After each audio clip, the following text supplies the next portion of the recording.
Good afternoon and welcome to the Las Vegas Rotary Club, a connection to this fine city like no other, providing a grounding and a foundation of service to others that at times will go unrecognized but fully realized by those you've served.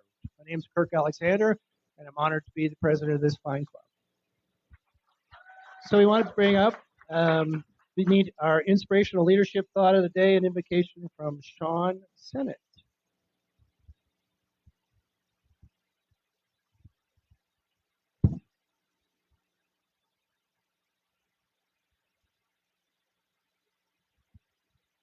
Hello, everybody. If you'll join with me. Heavenly Father, we come before you. We thank you for another beautiful day. As Rotarians and as children of God, we are called to serve your children. So, Father, we ask for your blessing upon this time, blessing upon this meal, and bless the hands that have created it and are serving it to us. Father, as we go away from here, we also ask that you, the shield of protection around us, and shield those children that are going out tonight collecting candy. We know accidents happen. We just ask for protection over them all. We ask all these things in your Son's precious name. In Jesus' name we pray. Amen. Thank you, Sean. All right, leading us in song is Liz Rothwell. What does she have in mind? So I just totally biffed. I know what I'm singing, but I don't know the name. She's a grand old flag. She's a high flying flag. Does anybody know the name? Okay, all right. She's a grand old flag. She's a high flying flag, and forever in peace may she wave. She's the emblem of the land I love, the home.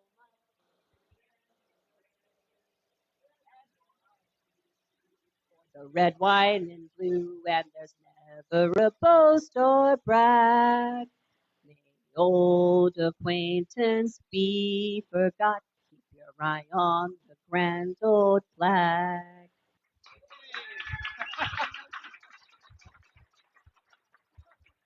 That's what you call winging it. Leading us in the Pledge of Allegiance is our Sergeant at Arms today, Jim Cole. I pledge allegiance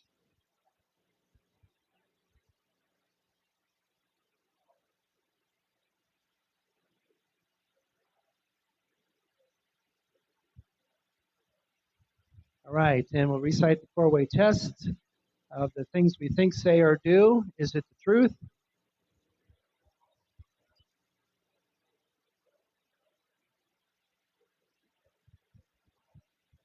All right, please be seated. All right, so as we start this meeting today, happy Halloween, everyone. I hope that the candy drive, the candy collection, all the work that we did for the kids at the school was well received. Gwen or Kathy can kind of fill us in on any details of how that finished up, perhaps. I'm going to start with Let's Build Something Together. The Rotary Moment today will be shared by past President Richard Jost.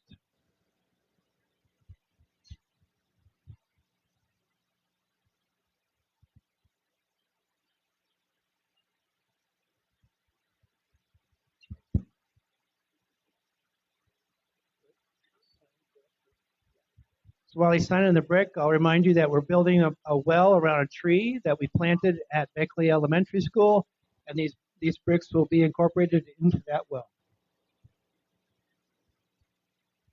Well, thank you for this opportunity, President Kirk. I'm going to abuse the definition of moment.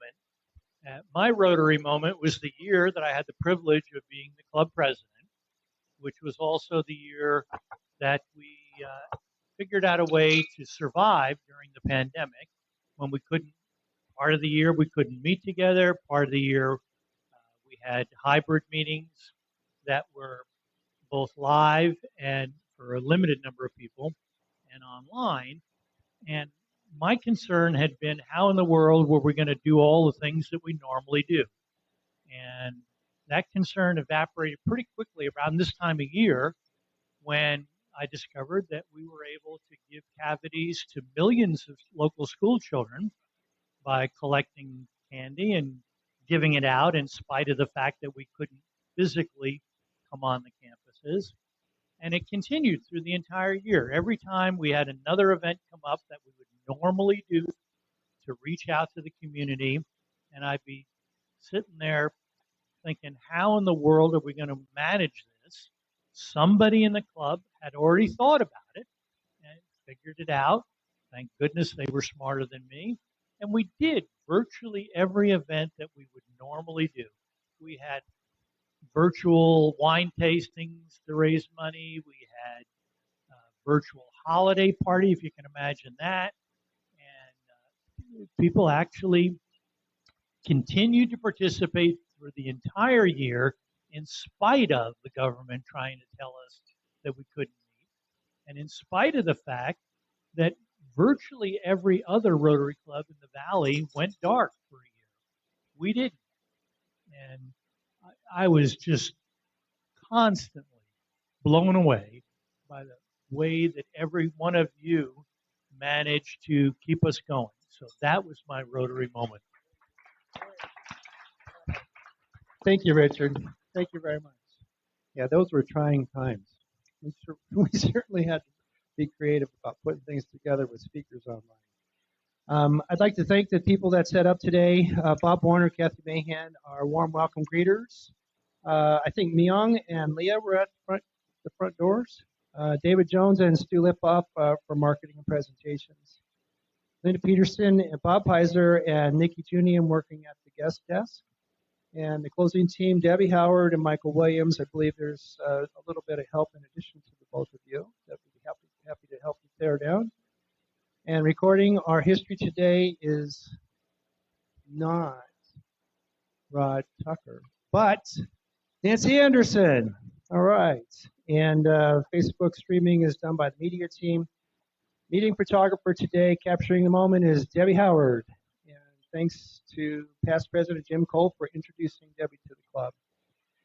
At the head table, I have Dr. Kathy Mahan. I have our very, very dear Rotarian, Jerry Engel, and our speaker today, Heather Harmon.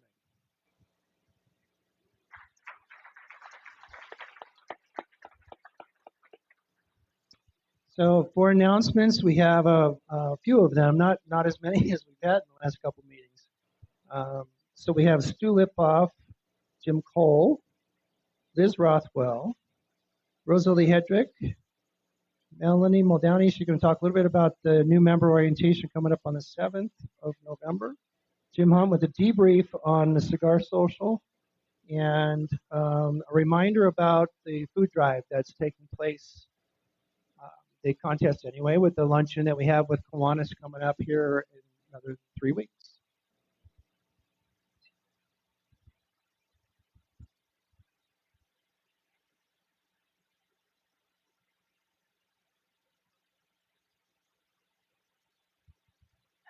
All right. I'm Melanie Muldowney, or Harley Quinn today. The new member orientation is next Thursday at 6 p.m. So please try to make it out. Make sure we get these new Rotarians the information that they need to be great Rotarians. So we hope to see you there. Good, thank you. I'm Liz Rothwell. For the moment, I'm 25 Club Secretary. I have multiple announcements. The first is for our holiday party, which is December 5th from 6 to 10. It's the JW Marriott on Rampart. They've newly renovated. Janice and I just got the pictures of it yesterday, and it's gorgeous the way the new room looks. We'll have the Legacy High School Orchestra and a few other surprises. We're going to have a silent auction, which will include things like show tickets, food tours, catering events, and even framed art. There'll be past hors d'oeuvres and a plated dinner. So please, as the Green Book comes around, please sign up, and we hope to see you there. For 25 Club, the coin and dollar cans are on the table. So please put all your spare change and your rogue dollars in those if you don't mind. Also on the cans is a QR code. If you don't know how to use the QR code, you can use your photo to click the link, and then you can pay with your credit card through PayPal to donate to the canned food drive. Please sign up for 25 Club duties if you're a 25 Club member. That's also in the Green Book, and it's coming around to you. Our next 25 Club meeting is going to be December 10th at Tucker and I's house from 6 to 8. This is our traditional holiday party with a white elephant. It'll be a gift $20 or less. Last year, I know it sounds kind of crazy, but I ended up with a brush set, and I've used it to clean my toilet. It was actually really useful. Next week, we're going to have a special auction item. The funds will be going to the canned food drive. We will have 2 seats, 2 box seats to the Raiders and Falcons game in mid-December. They're valued at $3,500. Last year, we auctioned off something similar, and they went for $2,600. Given that Tom and Leslie have been so gracious as to match $5,000 this year, this is your opportunity to make your money go even further. So we expect you to bid really high next week. Be prepared to buy this giant item and enjoy your time. Thank you very much. Good afternoon, fellow Rotarians and guests. I'm Stuart Lipoff, and I'm here in my capacity as liaison to one of our 6 adopted schools, Hollingsworth Elementary. Tomorrow morning, they are having their career day. There's not a lot of advance notice, but there still is the opportunity for you guys to participate. What they're looking for is just a few people to show up and sit at one of the tables in their multi-purpose room and talk to the students about their career, about your career, and perhaps their future careers. The event is from 9 to noon tomorrow. I have the information on who to contact at the school. It's not too late. You can give them a phone call or send an email. Let them know you're going to be there tomorrow around 9 o'clock. They will set you up with a table, and you'll have an opportunity to tell the kids about the incredible diverse number of occupations that we have here. If we can get a few people to show up, it'd be great.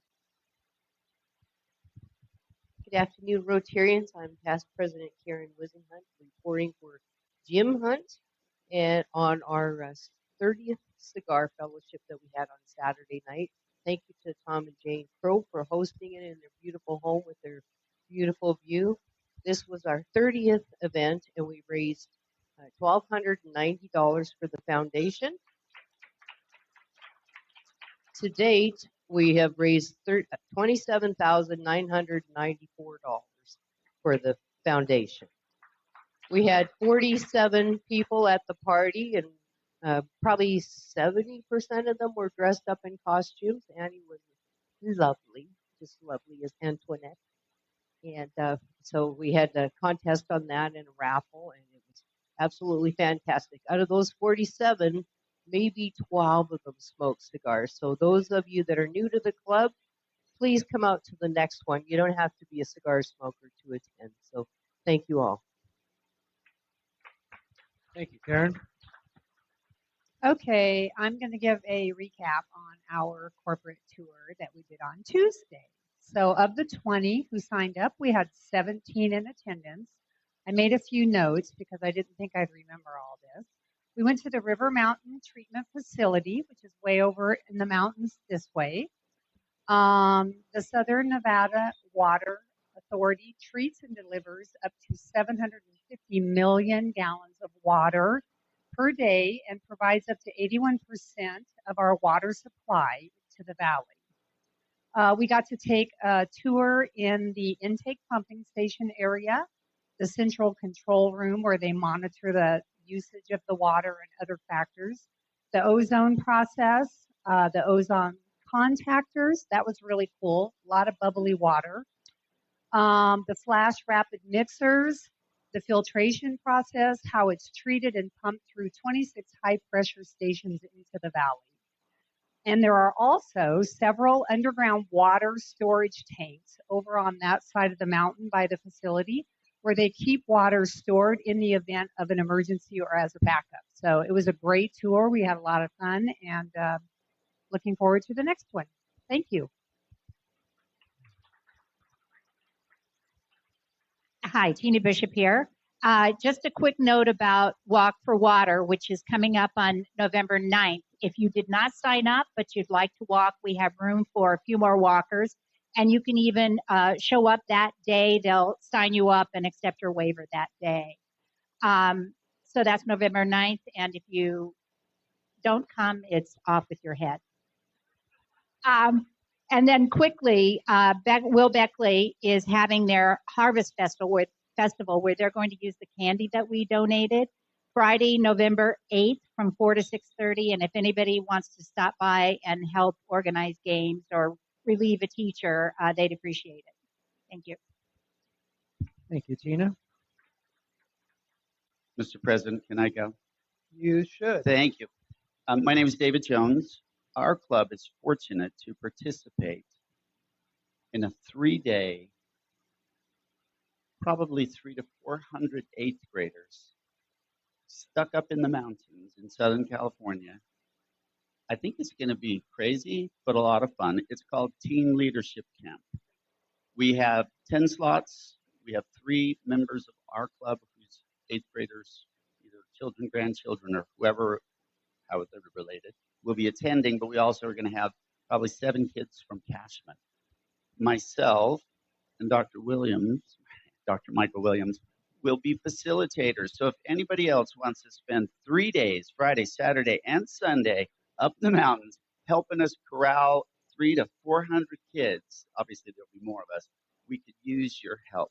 So if you're the first week in December, the 6th, 7th, and 8th, the first weekend in December.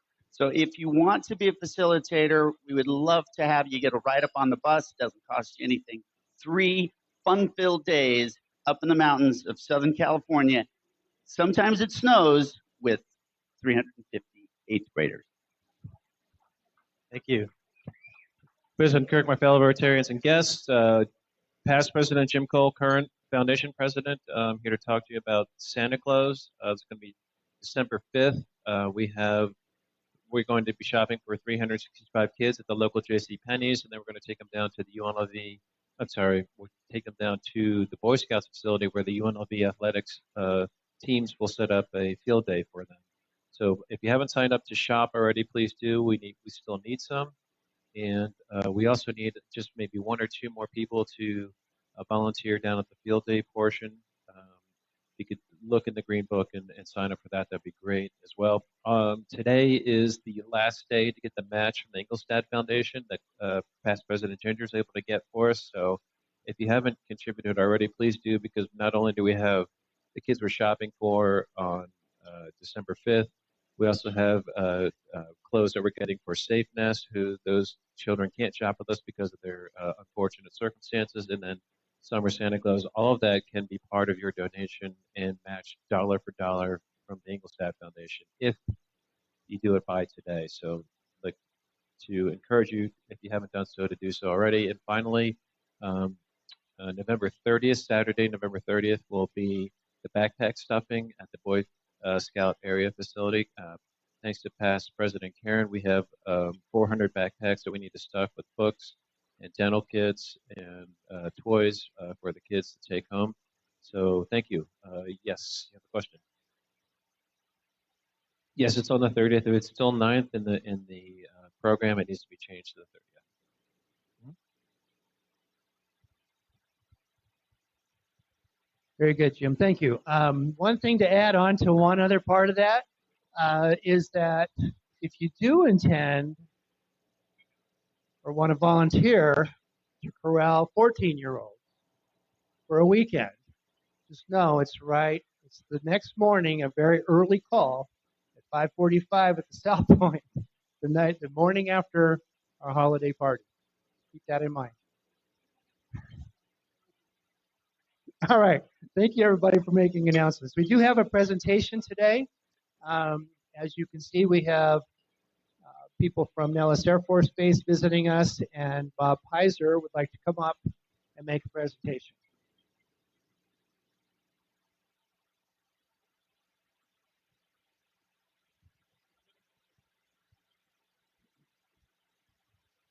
Have all the airmen come up, please.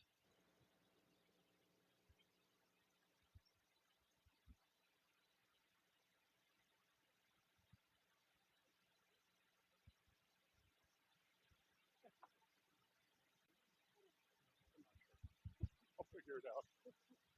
Yeah.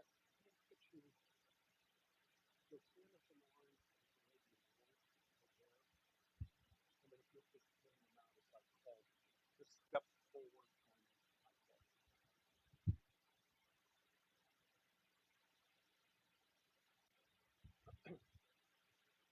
Welcome, Rotarians, and welcome to the newest members of the Las Vegas Rotary Club. Once every quarter, we Rotarians honor the memory of Colonel Scotty Wetzel, a distinguished member of our Rotary Club until April 1993, with his untimely demise. What makes this presentation of the Wetzel Award particularly special to our club is that it is what we call a signature program, meaning that it's one of our premier activities among the approximately 73 service projects our club is involved with at an international, national, or local level. Today, like Thursday a week ago, where we recognized these truly remarkable young airmen from Nellis Air Force Base, we bring these fine individuals before you again today to be recognized a second time for their outstandingly meritorious service to duty, honor, and country. A bit about our Rotarian, Emery Scott Wetzel Jr. Colonel Wetzel spent his entire life associated with the United States Air Force. Born near Coronado, California, and raised as a military brat, he spent 30 years on active duty and stayed active with Nellis for the rest of his life. A longstanding member of this Rotary Club, Scotty embraced the principles we Rotarians live by in everything we think, say, or do. The second of our guiding principles stood out in particular to Scotty. Is it fair to all concerned? Scotty didn't think so because he came to recognizing the enlisted personnel of the base. And while the personnel of the officer ranks were being constantly honored for their flight performance prowess, Colonel Wetzel approached General Wood, the base commanding general at the time, and suggested that a program be established to honor these enlisted airmen for excellence in their performance of duty and support. Unfortunately, Scotty died suddenly that same year before that idea could be implemented. Our club, his Rotary Club of Las Vegas, decided to take up that banner and complete Scotty's mission in honor of the noteworthy achievements and the accomplishments of these outstanding airmen.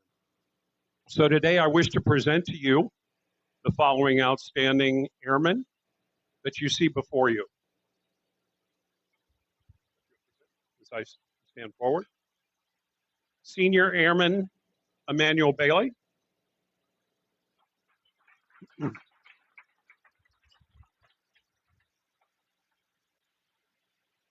Senior Airman Bailey represents the pinnacle of performance in the 57th Maintenance Group, the Weapons Standardization System.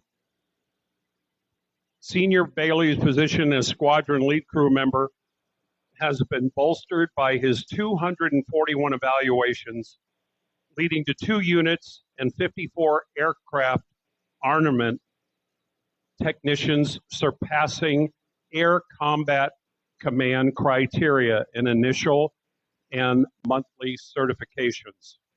Additionally, Senior Airman Bailey wholeheartedly embodies the airman concept by dedicating both professional and personal time to improving the health and fitness of the Nellis local community. He is certified by the National Academy of Sports Medicine and actively assists individuals at a local gym in reaching their physical fitness goals. Serving as a physical fitness leader, Emmanuel conducted 62 career field test assessments, which was instrumental in his team gathering 440 data points to initiate an Air Force Spark Tank submission for career field-wide implementation. Moreover, his pivotal role in the inauguration F-35 integrated combat turnaround loading procedures provided crucial data to the maintenance and test teams on contested location limitations, advancing the adoption process for combat coded units. Finally, Senior Airman Bailey demonstrated his top-tier loading talents by arming an aircraft with 4 air-to-air missiles in record-breaking 19 minutes, beating the Air Combat Command time for doing so by 27 minutes.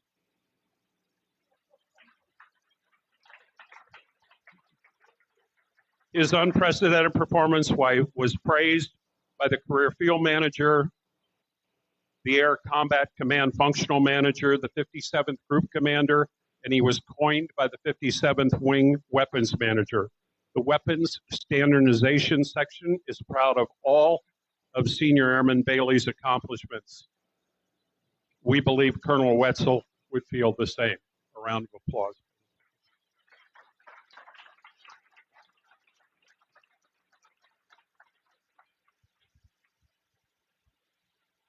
Next, we have Senior Airman Andrew Potter, who demonstrated exceptional dedication and performance with the 91st Attack Squadron Alpha Flight. He played a pivotal role in a combat search and rescue, which we call CSAR, immersion exercise, collaborating with 8 squadrons to complete 16 complete events. His efforts enhanced MQ-9 integration and refined CSAR protocols, boosting mission effectiveness for 350 personnel. Senior Airman Potter conducted 10 hours of close air support, spin-up training, and provided 17 hours of instruction to 5 mission qualification training students. This training expanded mission knowledge for 13 airmen and strengthened total force integration across 2 squadrons. Academically, Senior Airman Potter maintained a perfect 4.0 GPA while completing 2 challenging bachelor's degrees.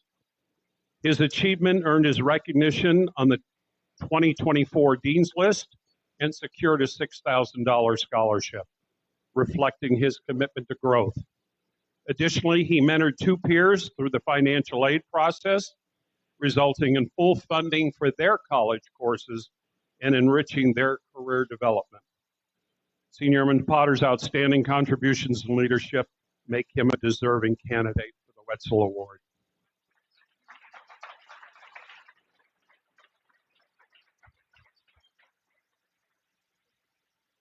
Airman First Class Catherine Haskins. In only her 2nd year of military service, Airman First Class Catherine Haskins has proven herself to be the absolute tip of the spear.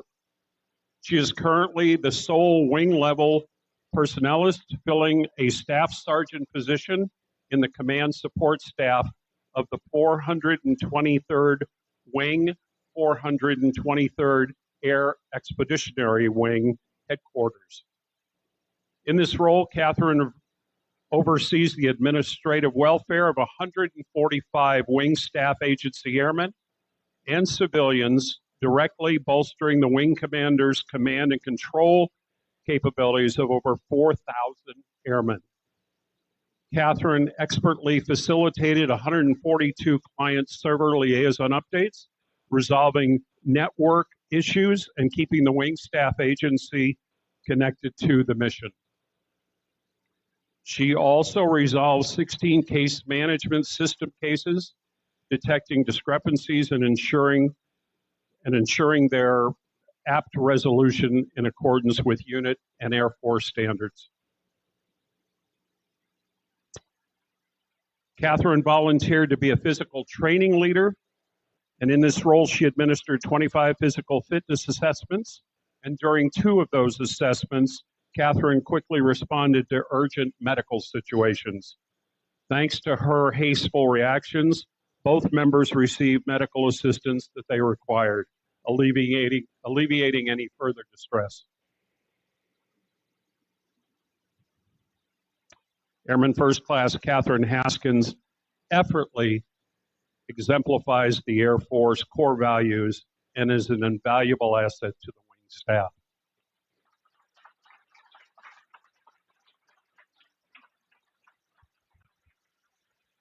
Last but not least, Staff Sergeant Nathan Dobler is an exceptional airman serving with the 99th Contracting Squadron in the Base Services Flight. Despite having less than a year of experience, he has been entrusted with managing a $33 million portfolio. This includes overseeing the $20 million Red Horse Squadron's Asphalt Hill project, which provided critical equipment for a $2 million troop training initiative to restore a 200,000 square foot asphalt pad. His work has significantly streamlined operations for an $83 million air traffic command control system responsible for monitoring sorties within the 552,000 square miles of responsibility. Staff Sergeant Dobler was also key in sourcing engineering services for Air Combat Command exercises, supporting the Secretary of the Air Force's primary C-2-driven live fly exercises with joint allies to enhance readiness forces against Indo-Pacific Command's threats. In addition, he led a team of 4 in revitalizing the Air Force Sergeants Association and Activities Financial Form. By simplifying data capture, he effectively saved 2 hours per form to improve the quality of life for 90,000 members, earning recognition from the International Vice President. Sergeant Dobler's impressive contributions have benefited the Air Force, and his unit takes pride in his achievements. We believe Colonel Wetzel would share this enthusiasm. Congratulations to the W. We'll go first. Good to see you. Good, guys. Thank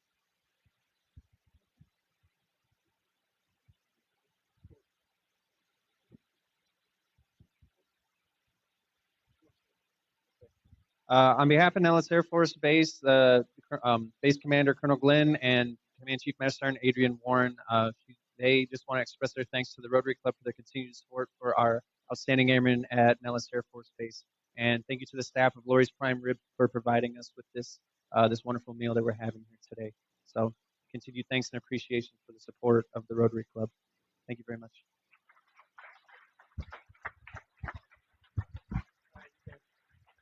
Congratulations. You got a picture?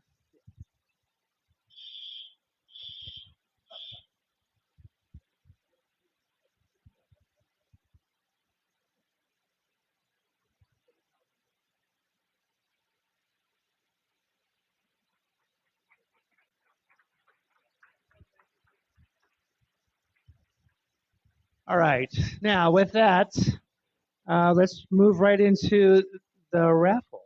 I think we're at $2,700. Raffle's like what, $2,733 plus today's deposit.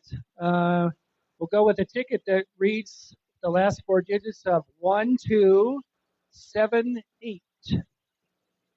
1278. Who's going to come forward with 1278? 1278. It's these little tickets. They're little red ones that you bought. 1278. Nobody?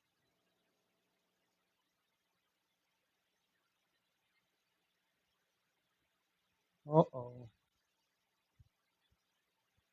Uh-oh. Okay, so I'll try a different ticket. I have one here for Lowry Bucks that we'll try. And then we'll have to have another ticket for the Lowry Bucks. So let's try another ticket here. Not too much different. 1258. We got a 1258. We got a 1258. All right, Dan. Come on up, Dan.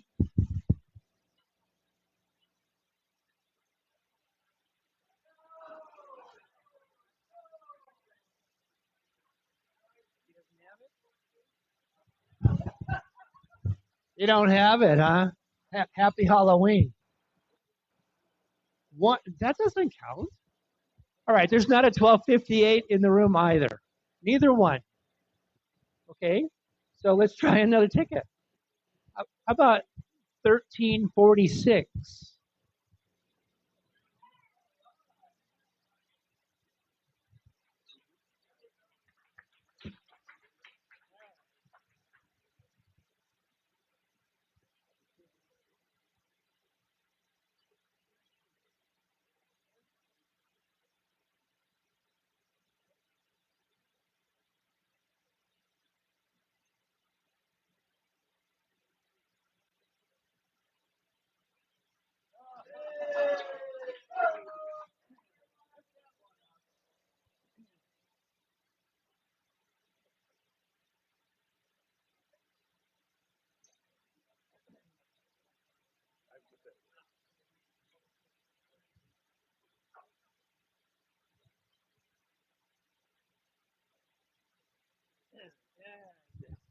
We have another ticket that starts with 13 for the Lowry Bucks. 1301. 1301. Anybody got 1301? Yes. All right. Let's get a picture with Jerry. You stay there. Stay there. I'll get down here. I'll give you your Lowry Bucks. You don't need to worry about that. All right. And get a picture.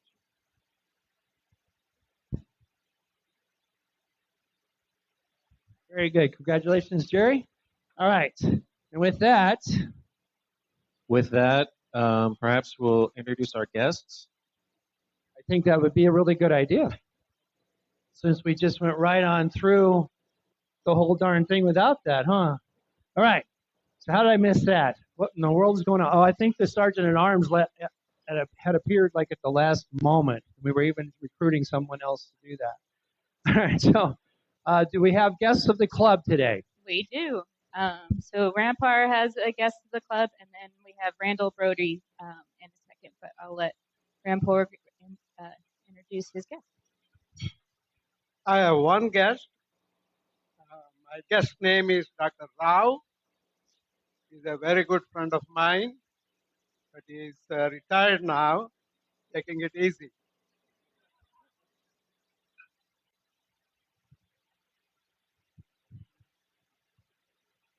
Mr. Brody is right over here. He is with Tax Samaritan. Randall Brody, Tax Samaritan, International Tax Compliance and Advisory Business. Thank you for making me feel very welcome. Thank you. Enjoy lunch.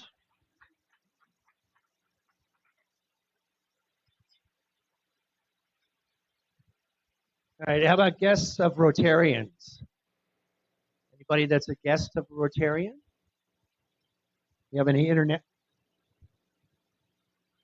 I'm pleased to introduce Kimberly Kistler. She's a new person in town, and I met her at a networking event last week, and she's very interested in joining the club. I'm going to have her say a few words. Hi, I'm Kimberly. I'm from California, but I work for the Philharmonic now, so I'm here in town. I play the cello, but I work in fundraising and development with the nonprofit orchestra, and we're interested in community partnerships and growing the cultural and art scene of Las Vegas. Wonderful. Welcome. Any other guests of Rotarians? International guests? Any international guests today, Bob? No? All right. With that, thank you, Jim. We didn't get a chance to talk about any of that. We have a few minutes before we're going to bring up our speaker. So give us a couple minutes, and then we'll be back to introduce our speaker for today.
All right, that was brief.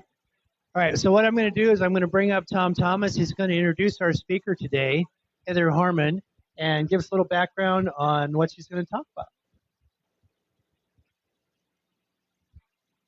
Well, fellow Rotarians, I hope you will all look at the wheel so you can read up on Heather Harmon. For those of you who have been around for a while, yes, Heather is of the Harley E. Harmon family, if you'll remember that name. But most importantly, the reason we wanted Heather to come and speak to us is because of how exciting it's going to be for Las Vegas to finally have a world-class art museum in the downtown area. If you've been asleep or out of town for a year, you probably missed that the land has already been approved by the city council. The funding is being pulled together by some rather illustrious people in Las Vegas, including Elaine Wynn, who is really focused on this project, which means it will happen. And just so excited to have Heather serving as the executive director of this future art museum. She brings a wealth of knowledge that she has gained both nationally and internationally. But she is Las Vegas native, born and bred. So this is Heather Harmon.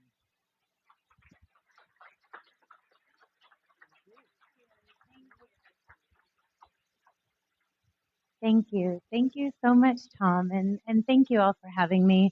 I'm really, really grateful to be here.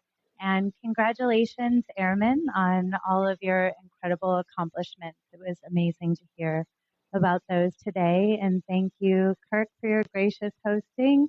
And to my seatmate, Kathleen, who has taught me a lot in this short time about the Rotary's 102 years of incredible history. So thank you also for giving me the pleasure of being your seatmate tonight. And one shout out to Tina Bishop, best costume. Well done, you. Very excited to see you today and felt that we hadn't yet acknowledged your creativity. So thank you.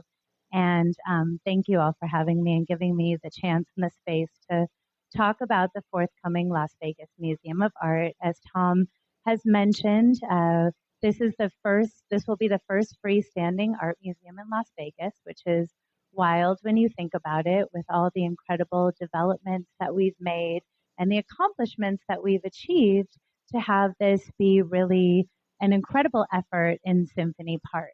And when we thought about what it meant to have a museum and to be a museum and to be in service of arts and culture in our community, there was no better location for us than that location. We're really excited and can't wait to collaborate with the Las Vegas Philharmonic. We have great arts-based nonprofits in Symphony Park, from the Smith Center to the Discovery Children's Museum and the Nevada Ballet Theater, which just this year celebrated 52 years. And so we feel very lucky and very fortunate to strengthen our cultural landscape here in Las Vegas. The city of Las Vegas has been an amazing partner. They recently gave us an acre and a half of land right across from the very colorful sculpture you see in Symphony Park by an artist that lives and works in Las Vegas named Tim Bavington. And so we're very excited to be across from that sculpture and in that illustrious company. We've been looking at building a 3-story facility that's around 90,000 square feet.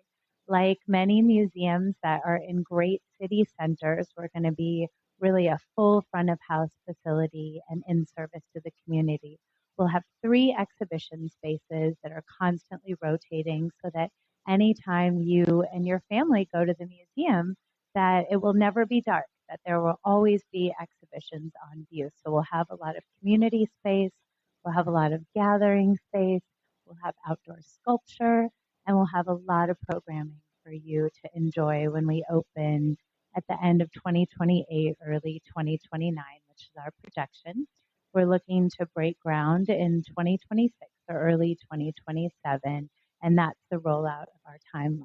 So hopefully in just a few short years, we'll be there and we'll be welcoming you to the facility.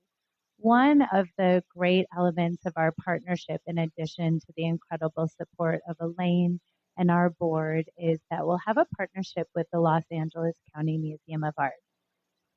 LACMA, as it's called, is the largest museum on the West Coast.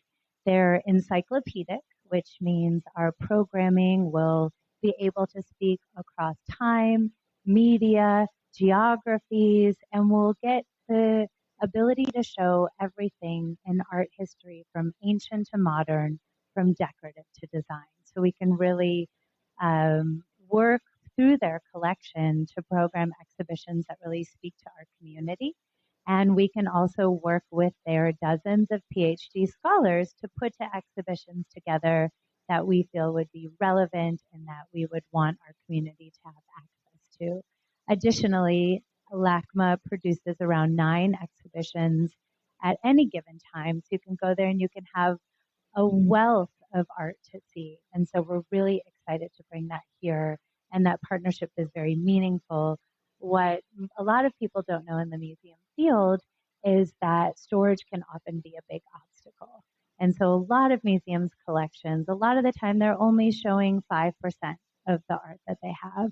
And so LACMA is a very visionary museum in that it's part of their very mission to get artwork out of storage and into public view. And so we'll be a great beneficiary of that idea on how do museums expand. You think about expansion, and a lot of museums build bigger buildings, take second spaces, but LACMA really wants to form partnerships in the West. They have a partnership with Arizona State University that hopefully we'll be able to model with UNLV. We're already starting to collaborate with the university and just proudly had our first intern from UNLV, of which I am so grateful to be a product of. I studied art history there. I did my undergraduate there, so I attribute a lot to the university and its outreach and the ability for the museum really to create a field where some of our young artists and thinkers and creatives can flourish. When I was growing up here, there was no museum.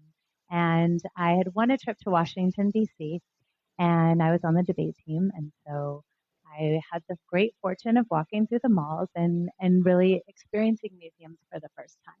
And when I went to a museum, I wasn't quite sure my place in it. I had never been to one before. I wasn't really yet socialized for that museum going experience. And so my first trip to a museum is extremely, extremely memorable. But as I studied art history and as I grew into my career and advanced, there were no opportunities here for arts administration. And so when we think about the museum, we also think about its service to the community, not just as a space for exhibitions and programming, but really as a space for development and fostering and creating careers and going into the schools and establishing those partnerships, as well as bringing school groups to the museum.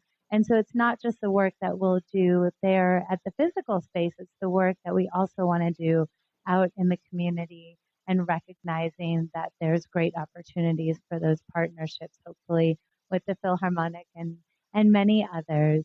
So we're very excited about being able to offer that to our community.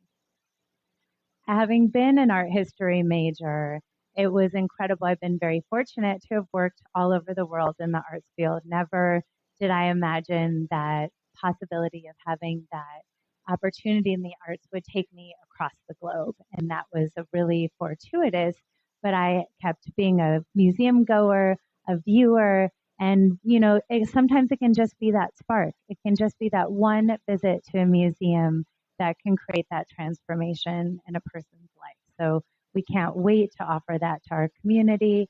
And we're really excited about the design architect, which we also just announced when we announced the building. He's an architect that is working with us on the creative concept. And he is originally from Burkina Faso, but he lives and works in Berlin. And he came to Las Vegas for the first time, and imagine someone who grew up in a village with no electricity and went through tremendous sacrifices to go to school, to be away from his family, to get an education, to move to Germany, to study, and to have the opportunity. He came to it through carpentry. So originally he got a scholarship to study carpentry and then found a great passion for architecture. So when he came to Las Vegas for the first time to think about this place, he was so excited. We really took him on a tour de force. Valley of Fire, the Guardian Angel Cathedral, City, which is an artwork by Michael Heiser that's out in the Nevada desert that I'll briefly talk about. Red Rock. We did a tour of the historic West Side. We visited the East Las Vegas Library, and we wanted him to see both the natural wonders that we have here in our backyard that we can be so proud of, that often people don't know when they come to visit us in Las Vegas, the vast, extraordinary natural landscape that is part of our everyday life and makes it so beautiful to live here. And so as our design architect Francis Carre was experiencing Las Vegas and all the wonders it holds, there are very beautiful key moments that really stayed with him that you'll see as you see images of the building develop. One of which that we find very memorable is this nod to the Guardian Angel Cathedral, which now is the oldest building standing on the Strip. Imagine it was built in 1964. And many things have come and gone on Las Vegas Boulevard since 1964, yet that beautiful, magical cathedral still stands. And in the interior of the cathedral, there are these fantastic triangles that depict stained glass that show the Stations of the Cross. And in those triangles, you have just bursts of light pushing through, and it creates this magical effect of having that light from outside coming in. And so as he was looking at the building, and as you'll see in the next few months as we are able to share more drawings and images, there are these triangles on the exterior that mirror that also let that light in. And what he loved about the Guardian Angel Cathedral is that you have this busyness and all of this activity going on all around you, and you can go into this sanctuary and have a moment of quiet and a moment of peace. And that's often what art can bring to someone's life. And that's often what your experience can be. It can be an experience of quiet, of calm, of thoughtfulness, of hope, of sanctuary. And so he really wanted to give a nod and pay homage to that architect and that beautiful piece of architecture that's been with us for decades, as well as the coloration of the building is also a nod to Red Rock, and will look to work with a local quarry and be able to bring some of those natural materials into the building. He also, one of his favorite visits was Hoover Dam. And because it's another marvel right in our backyard. So sometimes when you're having visitors and you're taking them on a tour de force of your place that you live in that means so much to you, you get that great benefit of seeing it through their eyes. And sometimes it's like seeing it over again. And so we took trips out to Hoover Dam and, looking at it from the perspective of an architect and thinking about the engineering marvel.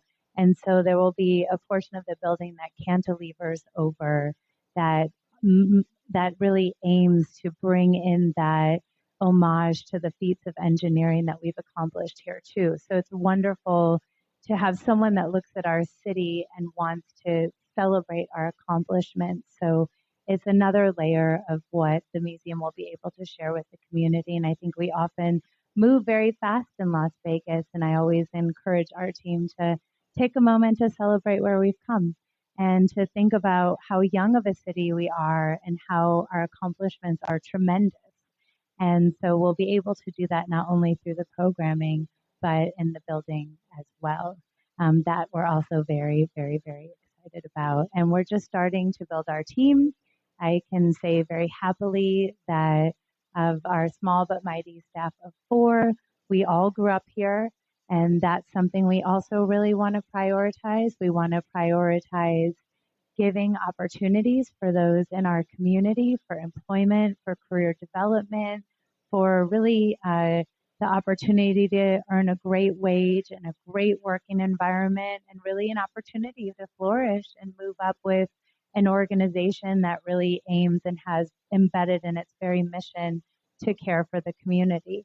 And while we will celebrate and enjoy the many visitors to come to Las Vegas, it's really a building that is for you. It's for your families. It's really to care for the 2 million plus people here that make all of the magic happen. And so that's something we're very excited about extending to the community as well. I came to it in a couple of different ways, having grown up here and been here most of my life and my family's lives and our lives for generations.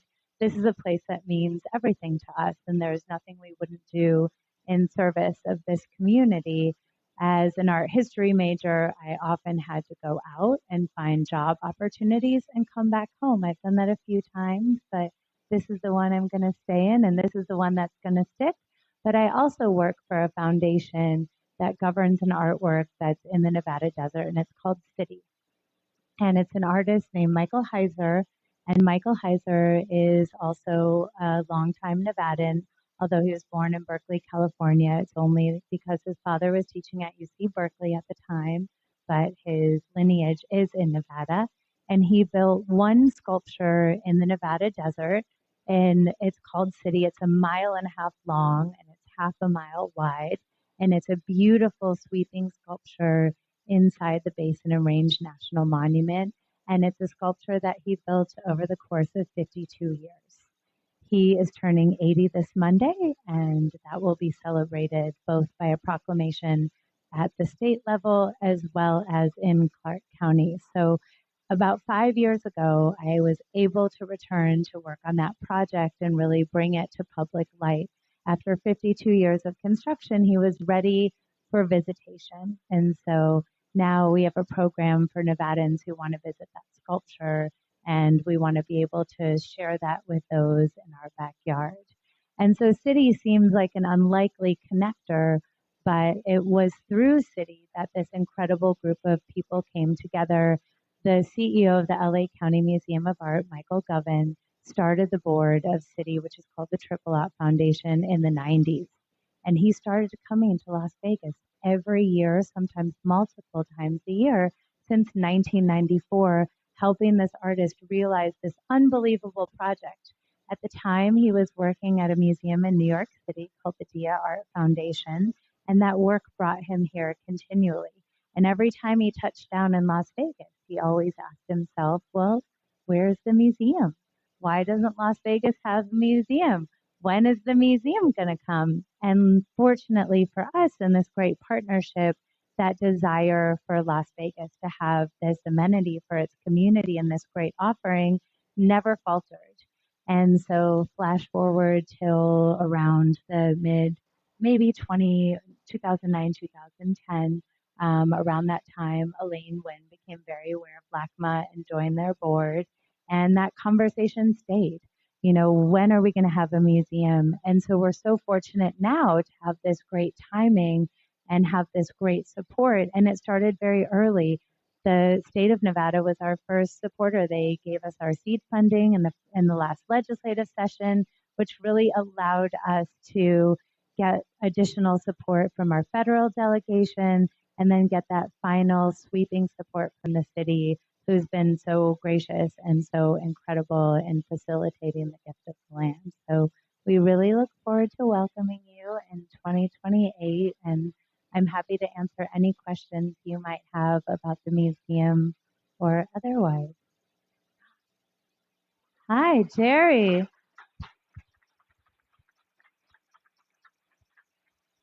Do you want a mic, Jerry?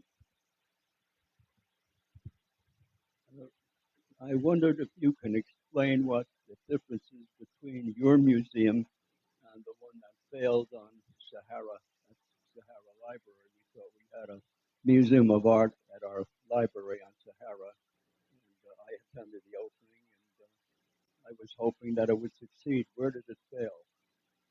That is a great museum, and they were thriving at the West Sahara Library. Originally, that facility had been open for some time, and it had hosted a number of organizations, and the last of which was called the Las Vegas Art Museum, and it was headed up by a brilliant art historian who was also a UNLV professor named Libby Lumpkin, and they had great shows and great programming. And at the time, I believe, because I didn't participate in that effort, there was a desire to expand and also move. And I think the desire to expand and also move came at really unfortunate timing. I want to say it was around 2007. So I want to say they were getting really excited about the possibility for expansion. And then unfortunate, unforeseen economic circumstances made it not possible. And that's happened a couple of times in our museum lifetime. There was unfortunate economic circumstances when we had a Guggenheim at the Venetian Hotel. And it also happened with the capital expansion of the Nevada Museum of Art from Reno into Las Vegas. We were having great success in our early campaign and so much mobility. And then the pandemic happened and the campaign was very difficult to move forward. So often the desire is there and the workers are there and they're ready to mobilize. And at times, unforeseen circumstances can really adversely affect a project. Hi, thanks for speaking to us today. As you may have seen in our program, one of the main focuses of our club is supporting youth to succeed through education. And we do that mostly with at-risk type kids. A number of years ago, we did a program with UNLV that was called Arts Bridge, where we got scholars from UNLV, and then they went into some of the at-risk schools and used art as an avenue to enhance their education, to get their head wrapped around it. I know you're focused on a capital campaign and building a building, but I just wondered if that program still exists, or if those are the kind of things you'd be doing at the Art Museum. Thank you. That's also a great question. And those are definitely the kind of programs we want to do at the museum. And we certainly don't want to duplicate a really good program. So if that program exists, we'll definitely find out more about it. We're really committed to also collaborating with the university and supporting the art department. The great benefit of the museum is that it can be an anchor for additional support. And another reason that LACMA provides so many resources to us is that they have an incredible program contract and way of working with LA Unified School District, which we'd also want to do too. And not just going in the schools. Like, we understand there's great programs like After School All Stars and organizations like Communities in Schools, and we definitely want to partner with those organizations to identify and know those, some of the most tender times in those at-risk moments happen between those critical hours of 2 and 5. So we really want to be responsive and think about the needs. So are there programs that we could have at the museum where we could have art classes in those critical times and in those critical moments? Is it going to schools and participating with those programs? The also great aspect of that too is that it allows space for teachers and teaching artists to flourish. We're under-resourced in the arts in a number of ways. And one of the ways that I see that most critically is a lot of our visual artists and a lot of our practicing artists that live and work here are economically challenged as well. So these teaching programs and these collaborative programs that are often really generative in not just that one way, in multiple ways. So we can get some of our teaching artists out into schools as well and support them economically through fellowships and potential collaborations. Yeah, thank you for being here. Have you sent a budget for the building yet, and where are you on your fundraising? Great question. Our fundraising goal is $200 million. Part of that is the capital campaign. It's a $150 million capital campaign. And we are also simultaneously fundraising for a $50 million endowment. As we've learned from the Smith Center, which is such a strong model for sustainability, as they were working through their capital campaign, they thought about the endowment and what a great supporter that can be of your long-term operations and how that really can make your institution sustainable. And the time that you want to do that and you want to take that opportunity to do it in your capital campaign. So overall, it's a $200 million campaign, and we have hit half of our campaign goal for the building. Hi, I have a question. Is there a theme or a focus that your regular permanent collection will be versus your exhibitions that are coming in? Also a great question. We are going to we're not going to start out having a permanent collection. It takes a lot, and it's a lot for a museum to bear to steward all of those objects. It requires that you have tremendous amount of storage space, that storage space is climate controlled, that it's secured. And so a lot of museums, and we learned this especially during the pandemic, a lot of museums with collections and acquisitions have restricted funding. So even if you're in an economic crisis and you have funding, often it's not available because it's restricted to acquisitions or it's that particular budget. And so a lot of museums were really economically challenged during the pandemic. And then with the rising cost of real estate, that did not let up. And so for us to think about how we want to serve and how we want to start, we're not going to start as a collecting institution. So we won't have a permanent collection. But what we will do is our opening exhibitions, and especially one in particular, will stay up longer. So we're going to stagger the rotation of some of the shows. So some of the bigger exhibitions that we stage that also require more resources will keep up longer so that you can visit multiple times. Maybe it will stay up. Often exhibitions rotate around a 3-month cycle or so, and we'll have some shows will keep up longer so that really the community will be able to enjoy it, and we'll build programming around it.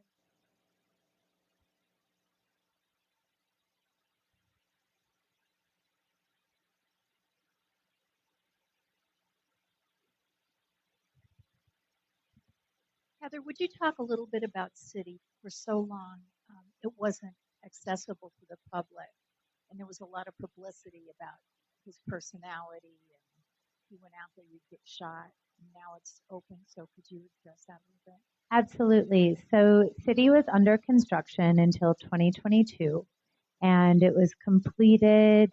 It was completed before 2022, but with the COVID restrictions and regulations and with our agreements with our government partners, City is in a remote location. It's 36 miles of dirt road. So as part of our job as good stewards, we drive you there from our office in Alamo. So visitors don't drive themselves. There's no phone service. The roads are not paved. With our partners at the Bureau of Land Management and our rangers in the area, they often have had to do sometimes unsuccessful search and rescue. So if you break down, you don't have anyone to come and get you. And so as part of our agreement for visitation, it was that we would care for you from start to finish. So when you come, you meet us at our office and we drive you that additional hour and a half to the project. And we've got EpiPens, first aid kits, fire extinguishers, 2 tire. We're kind of ready for anything. And so it wasn't necessarily about restricting access because we didn't want people to go. It's just that part of being a good caretaker was managed access so that we could make sure you get there safely, that you have enough water, that you have everything you need. And if you need something, we have a satellite phone. We're there with you. And you can always find us. We're just, posted up in the car that drove you there adjacent to the project. We don't guide visits. It was always the artist's wish for visitors to be there on their own, to be there in the landscape. So we have 6 visitors a day, and we're open during around May through November. And that's also because in other periods of time, you either lose the road or it's unseasonably cold. It's about a mile high, 5,000 feet in elevation. And so the restriction wasn't intended to be a barrier, although it was. It was just the project was closed until it was open and safe and had staff and infrastructure and those partnerships in place with our government officials to make sure we could get people there and get them safely out.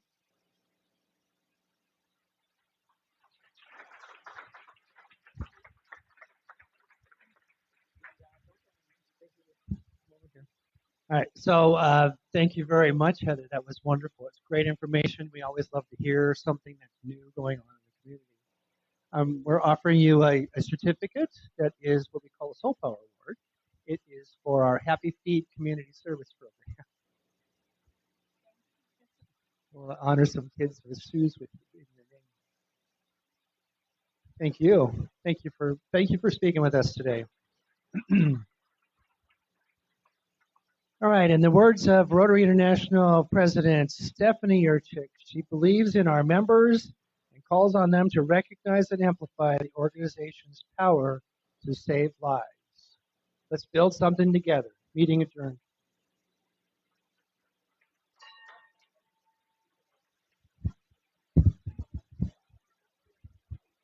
If you came today dressed in Halloween costume, please gather at the back of the room so that we can get a group picture for you. Oh, I'm sorry, at the front of the room. Halloween costume, please, front of the room for a group picture. Thank you.